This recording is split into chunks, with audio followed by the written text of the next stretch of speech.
Examination of thyroid swelling. The thyroid gland is located in front of the neck with its two lobes on either sides of the trachea connected by an isthmus. We begin our examination of the thyroid swellings by inspection. For inspection, make the patient sit on a stool with the neck slightly hyperextended and inspect the thyroid from the front.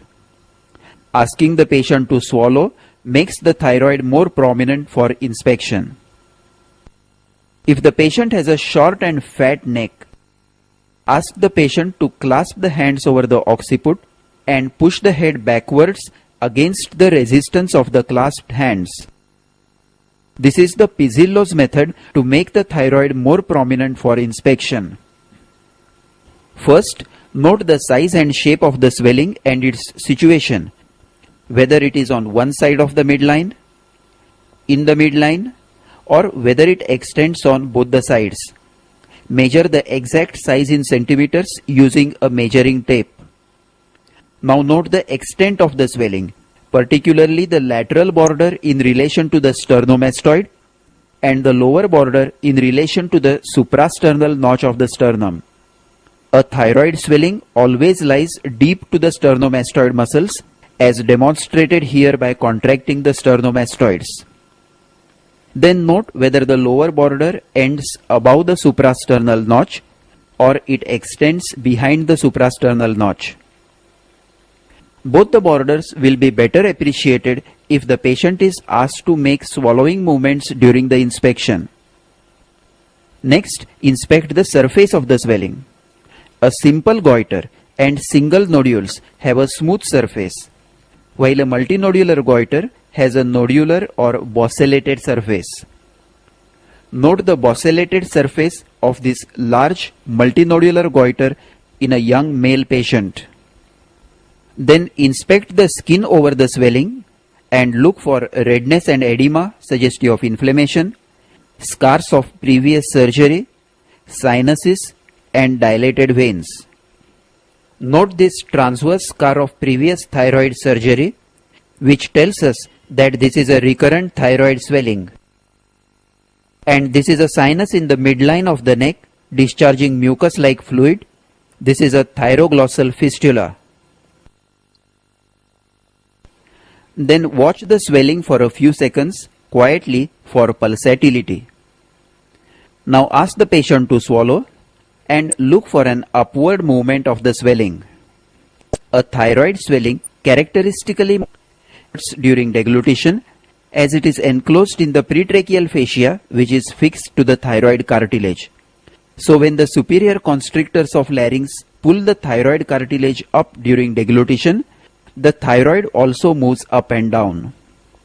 Of course, we should not forget the other swellings that also move on deglutition, that is the thyroglossal cysts, pretracheal lymph nodes, subhyoid bursa, and extrinsic carcinoma of larynx. A swelling which is not attached to the pretracheal fascia, like this lipoma, will not move upwards during deglutition. Note the upward movement of the thyroid cartilage, but not of the swelling. If the swelling is a nodule close to the midline, you must also test for its upward movement on protrusion of the tongue. Ask the patient to extend the neck and open the mouth wide. Now, keeping the mouth open, let the patient move the tongue out and in. This is a thyroglossal cyst, and note the upward movement of the swelling as the tongue is protruded. This sign is diagnostic of a thyroglossal cyst which is connected to the foramen cecum of the tongue. A thyroglossal fistula also moves upwards on protrusion of the tongue, as the fistula is connected to the foramen cecum. And of course, it also moves up with deglutition. To revise, on inspection, first note the size and shape of the swelling, its location, and its borders in relation to the sternomastoid and the suprasternal notch. Then inspect the surface, whether smooth, nodular, or bossellated. Then inspect the skin over the swelling for redness and edema, scars and sinuses and dilated veins. Look for any visible pulsations in the swelling. Then ask the patient to swallow and look for an upward movement of the swelling during deglutition. And lastly, if the swelling is close to the midline, look for an upward movement of the swelling on protruding the tongue. Now let us proceed to palpation. After completing inspection, let the patient be in the same position sitting with neck extended and test the temperature of the swelling with the back of the fingers and then look for tenderness. Then stand behind the patient, place the hands around the neck with the thumbs over the occiput and tips of the other fingers over the front of the neck. This is the standard method for palpation of the thyroid gland. The flexion of the neck can be adjusted by the grip between the thumbs over the occiput and the index fingers under the chin. Now keep the neck slightly flexed to relax the deep cervical fascia and ask the patient to make a swallowing movement as you are palpating. As the thyroid moves up and down, the lower border can be appreciated better and nodules, if present, can be felt more easily. Then palpate the anterior surfaces of the lobes, one at a time, inclining the head to the side being examined to relax the overlying sternomastoid muscle. For example, to examine the right lobe, flex the neck slightly to the right, support the thyroid firmly with the left hand, and then palpate with the right hand. Note the consistency, surface and borders carefully. Palpate the tracheal rings in the suprasternal notch, that is, below the lower border of the isthmus. If they are not felt, a retrosternal extension should be suspected. Now stand in front of the patient, extend the neck slightly and palpate by Lahaye's method for deep or posteromedial surface of the gland. To palpate the left lobe, push the thyroid gland to the left by your left hand so that the left lobe is pushed out of the tracheoesophageal groove, and then with the right hand palpate the posterior surface for nodules. Then repeat the procedure on the right side. Next, with the patient in the same position, keep a thumb over the lobe to be examined and ask the patient to swallow. Feel for small nodules on the surface as the gland moves up and down. This is Kreil's method of palpation for small nodules. During palpation, first you should determine whether the entire thyroid gland is enlarged, or is it an affection of only one lobe, or is it a single nodule. If an entire gland or an entire lobe is palpable, note its surface whether it is smooth or bossellated, and its consistency whether it is uniform or variable, soft, firm or hard. Colloid goiters are soft, multinodular goiters are firm, and carcinoma and Riedel's thyroiditis are hard to feel. Secondly, palpate the lower border very carefully during deglutition to determine the presence of a retrosternal extension. Palpation of tracheal rings above the suprasternal notch rules out a retrosternal extension. If it is a single nodule, note its position in the thyroid lobe or isthmus. Note its shape, measure its size and feel the consistency. A paradox about the consistency of thyroid nodule should be noted and remembered here, that a cyst in thyroid feels firm, while a solid swelling, that is adenoma, feels soft. Because adenomas, being highly cellular, are soft, while cysts with fluid under tension feel firm as compared to the normally soft thyroid. After palpating the nodule, try to palpate the rest of the thyroid gland. Normally it is not palpable. A normal thyroid gland is not felt on palpation. Only its isthmus can be felt over the second, third and fourth tracheal rings. So if along with a single nodule, like this nodule on the isthmus, the rest of the thyroid gland is palpable, clinically it is considered as a multinodular goiter with a single large nodule. But if the rest of the gland is not palpable, as in this case, then it is considered as a solitary nodule. Now keep your hand very gently over the upper pole of each side and try to feel for a palpable thrill. Thrill over the upper pole, akin to the feel of purring of a cat, is diagnostic of a primary toxic goiter. Next, pinch the skin over the swelling to look for fixity to skin and test the mobility of the swelling in vertical and horizontal directions. Fixity in any direction suggests malignant infiltration or thyroiditis. Now palpate for the trachea and carotid pulsations. To palpate the trachea, first note the position of the larynx and palpate the trachea downwards.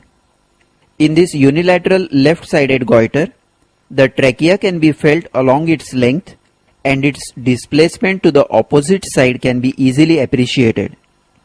In a bilateral goiter, the trachea may be difficult to feel.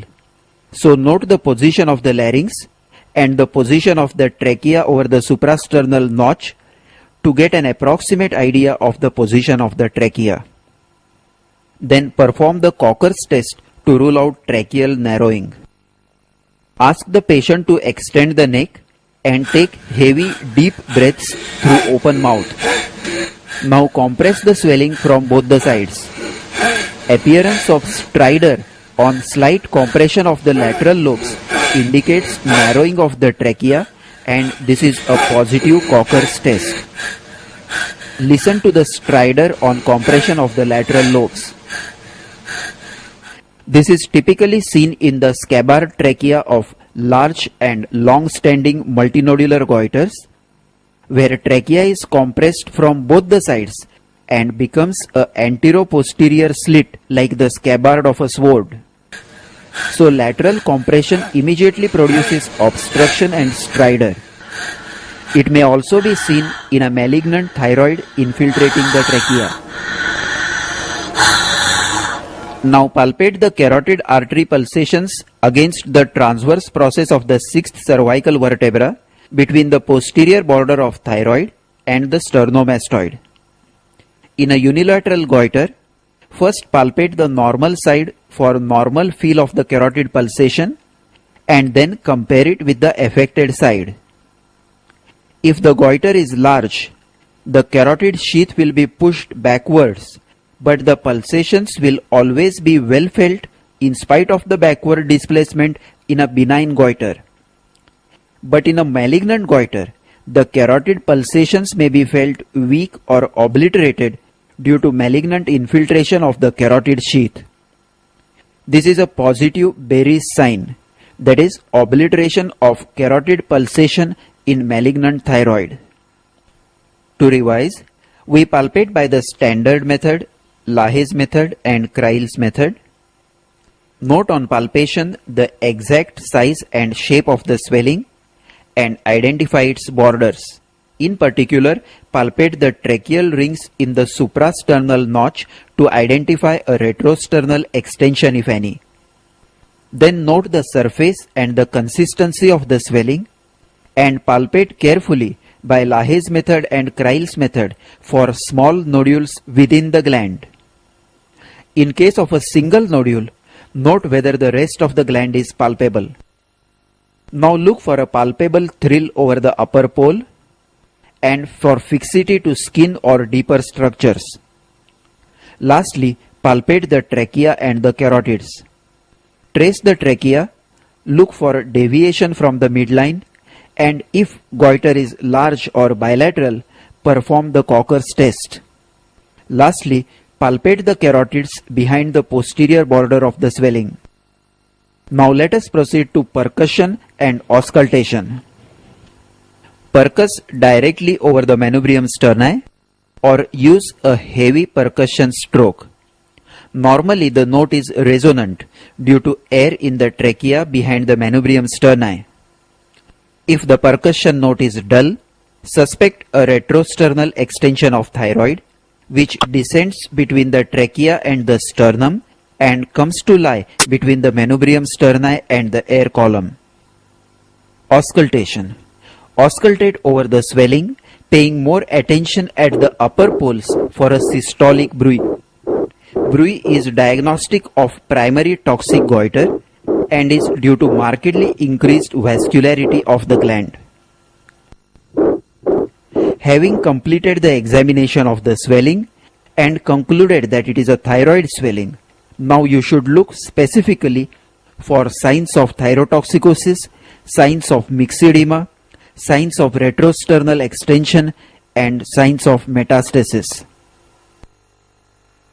Signs of thyrotoxicosis. First, let us look for the eye signs.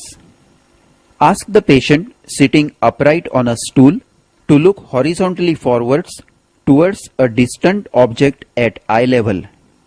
Normally, the lower lid just touches the limbus at 6 o'clock, while the upper lid covers the upper margin of the cornea from 11 to 1 o'clock.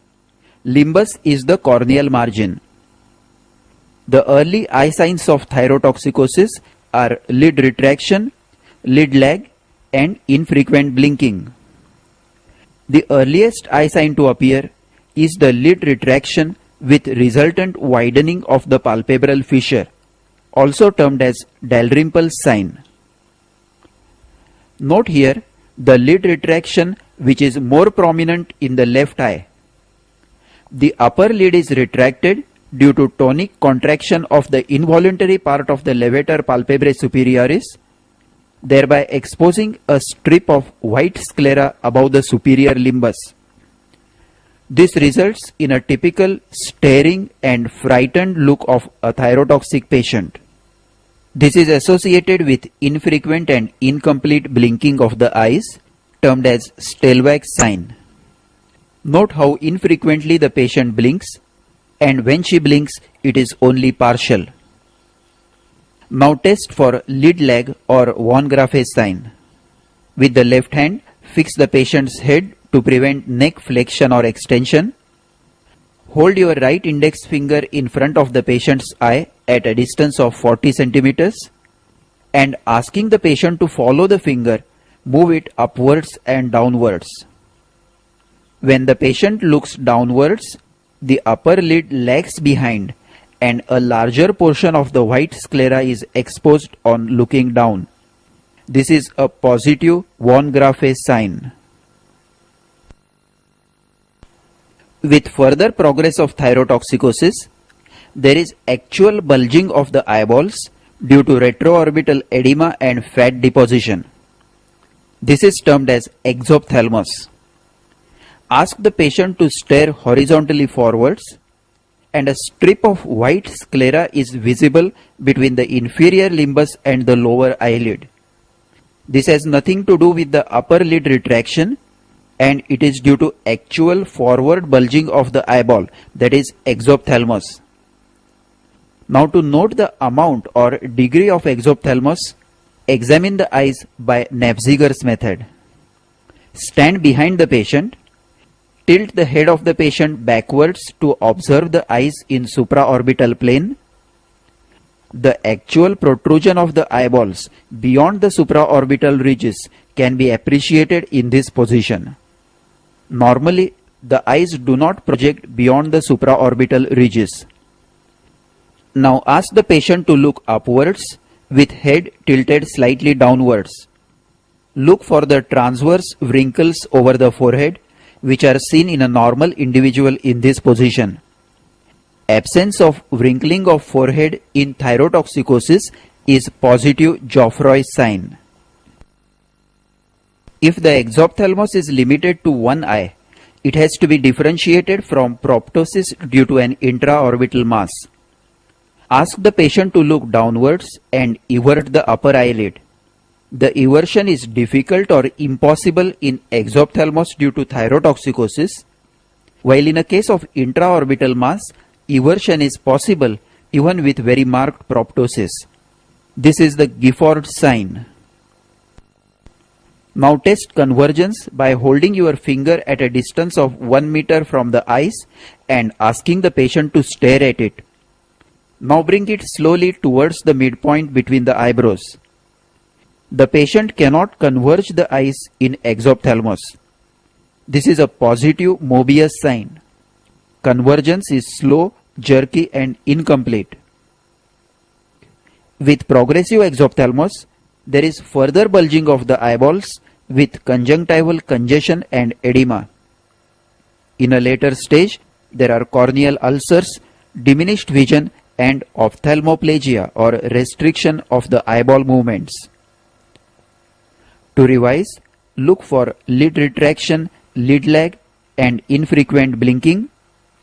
Look for actual exophthalmos by Napziger's method and visibility of sclera beneath the inferior limbus. Then look for wrinkling of forehead, that is Geoffroy sign, and test convergence, that is Mobius sign. We are examining for the signs of thyrotoxicosis, and we have now studied the eye signs in thyrotoxicosis. Next, look for fine tremors of outstretched hands and protruded tongue. Ask the patient to stretch out the arms with slight fanning of the fingers. Thyrotoxic patients will always show a fine tremor of the fingers. This is another patient with a thyroid enlargement. Note the fine tremor of the fingers of the outstretched hands, suggesting thyrotoxicosis. Another method to demonstrate tremors is to keep a piece of paper over the outstretched fingers. The vibrations of the paper are more easily appreciated. Then ask the patient to open the mouth fully and put out the tongue straight for 15 to 30 seconds. The tongue should not touch the teeth. Look for frank tremors or in mild cases fine fibrillary twitchings. Note again the tremors of the protruded tongue in thyrotoxicosis. Next, feel the radial pulse. Tachycardia and bounding pulse are characteristic of thyrotoxicosis. However, pulse rate may increase further due to anxiety which is associated with thyrotoxicosis.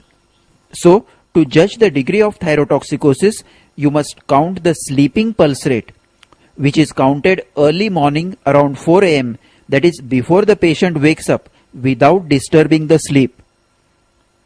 A fast and irregular pulse may suggest atrial fibrillation. Now feel the palms and feet of the patient. In thyrotoxicosis, they are warm and moist, and the legs may show pretibial myxedema with thickened hyperpigmented skin and coarse hair. Lastly, another characteristic sign of thyrotoxicosis has already been studied by us during the examination of the goiter, that is, the palpable thyroid thrill and thyroid bruit on auscultation.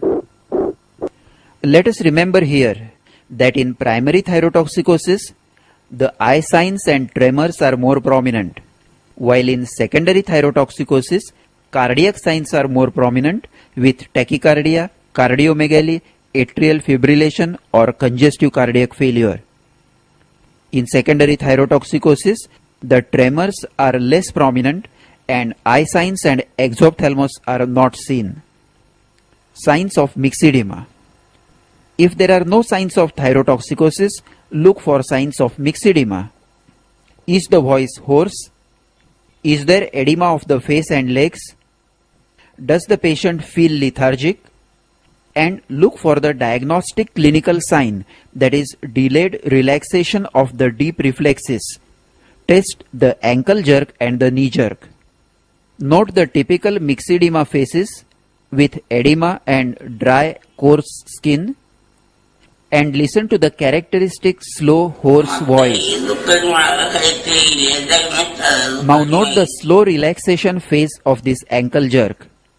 The muscle contracts briskly as usual and then relaxes slowly. In this early case, note the slightly delayed relaxation phase of the ankle jerk. Now we look for the signs of retrosternal extension. Inspect the upper chest, neck and face for dilated veins, congestion and puffiness, which result from pressure on the internal jugular veins at the thoracic inlet. Palpate the tracheal rings in the suprasternal notch. inability to palpate the rings suggests a retrosternal goiter. Then percus over the manubrium sterni. A dull note instead of normal resonant note suggests the presence of a retrosternal goiter. Now elevate both arms above the head until they touch the sides of the face. Hold them there for 1 minute. If this maneuver produces congestion of the face and respiratory distress, it suggests thoracic outlet obstruction, which in case of a goiter is most likely to be due to retrosternal extension of the goiter. This is positive Pemberton's sign. Lastly, look for Horner's syndrome, which can occur in a retrosternal goiter or in a malignant goiter affecting the cervical sympathetic nerve. The features of Horner's syndrome are ptosis with constricted pupil and enophthalmos in the eye of the affected side. The ciliospinal reflex is lost and there is anhidrosis or loss of sweating on the affected side of the face. Lastly, look for the evidence of metastasis meticulously if carcinoma is suspected. Palpate the neck on both sides for enlarged, hard lymph nodes. Palpate the entire skull surface for hard nodules. Look for bony deformity or tenderness in long bones. Examine the abdomen for nodular liver and ascites. And examine the chest for signs of effusion and consolidation. This concludes the clinical examination of a case of thyroid swelling.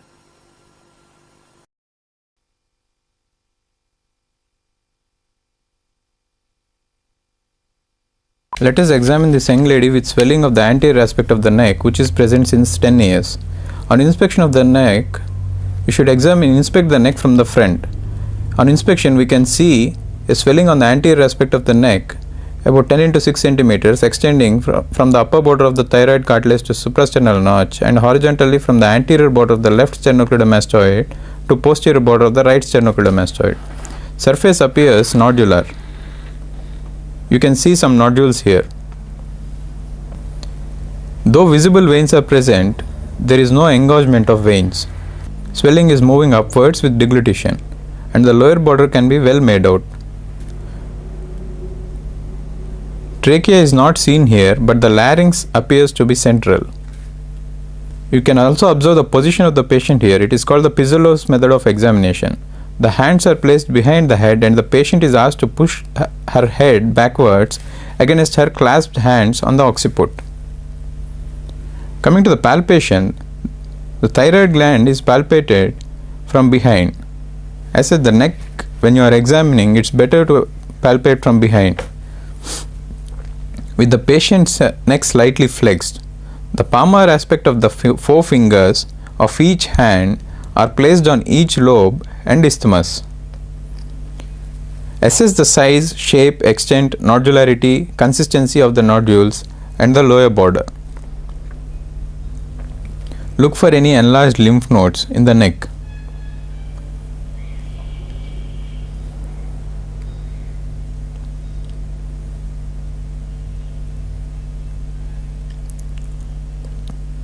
In cases with enlargement of both lobes of the thyroid, Cocker's test has to be performed. This is done by applying slight pressure on both lobes from lateral aspects and look for the stridor.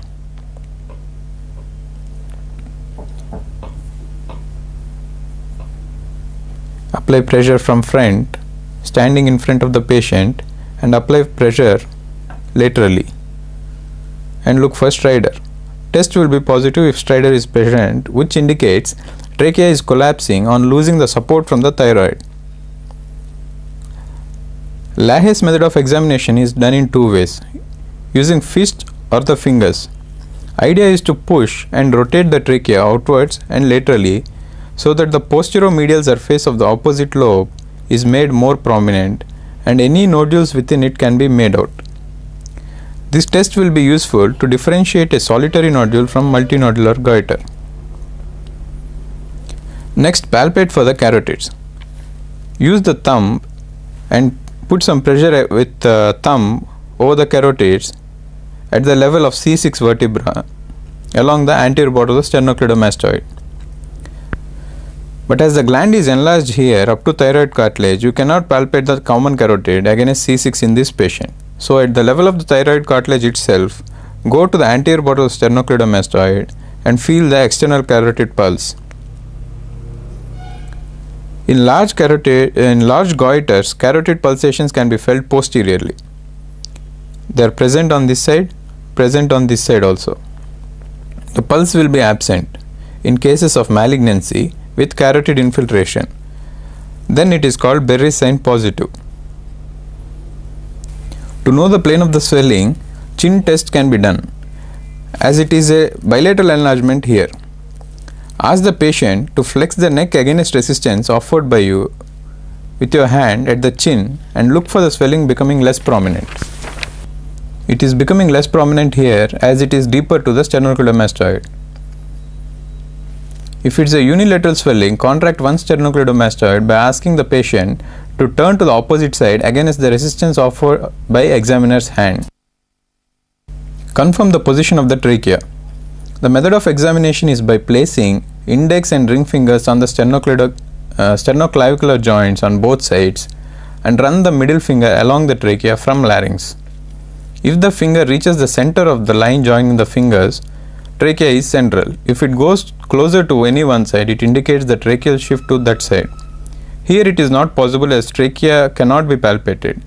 So palpate the larynx or thyroid cartilage and see whether it is shifted to any one side. It is central in this case. To confirm that there is no retrosternal extension, place your index finger or middle finger at suprasternal notch and ask the patient to swallow water or saliva. Gland moves up with deglutition and lower border is palpated if there is no retrosternal extension. Here the lower border is well felt.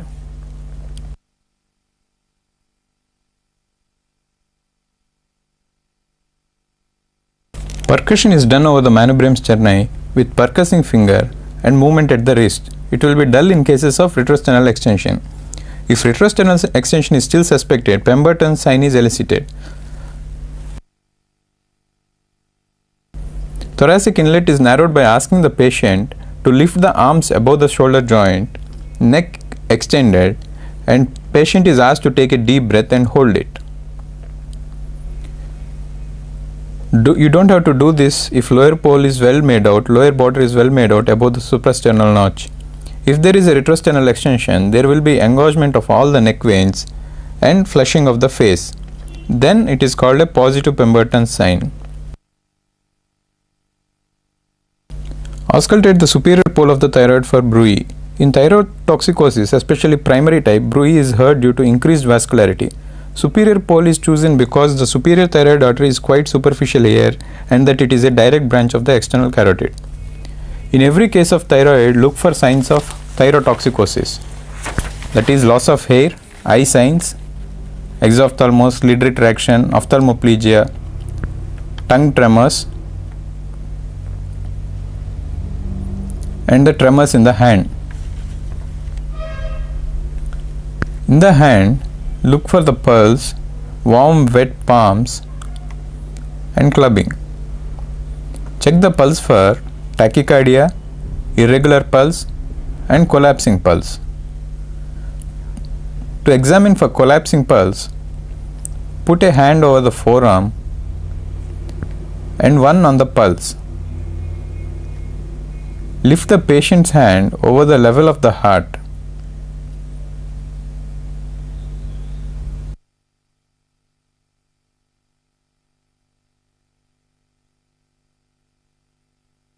Pulse disappears at the radials and thrill will be felt at forearm. This is called as collapsing pulse.